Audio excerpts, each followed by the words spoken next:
Maestro ne. Kin san babu sauki rabo da ke masoyiya, in dai hakan ta faru na tabbata zan sha wuya. Ba ni san abin da zai raba ni da ke masoyiya, wannan magana ce da ke fita daga zuciya. Domin kwana duba kowace nahiya da kyawun halayyarki, ban gani ba masoyiya. Ga ki kyakkyawa sahiba mai daɗin murya, kullum soyayyarki na ƙara ƙarfi a zuciya.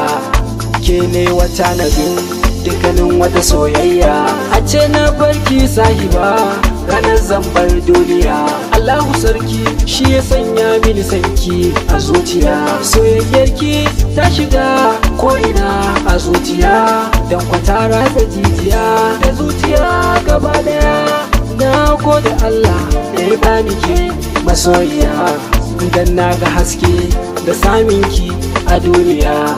Ban san kalmar so ba, ban san dadin soyayya ba, ban san zan furta ba, ban san ya za ta fahimta ba. A soyayya ba ko ne ni idan ban saba ba, ban saba ba.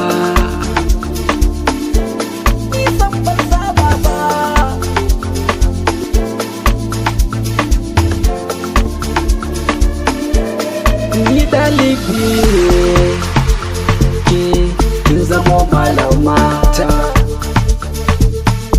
a fannin soyayya, kin sa na fahimta. Ko ina zaki zane biki, bana so ne rashin amonki. Gani ga ki ne ta ganinki, zo mu ba makiya mamaki. Ki san ina sanki, abu na ba kamar ki, in dai ba da ke ba aure ba za na yi ba.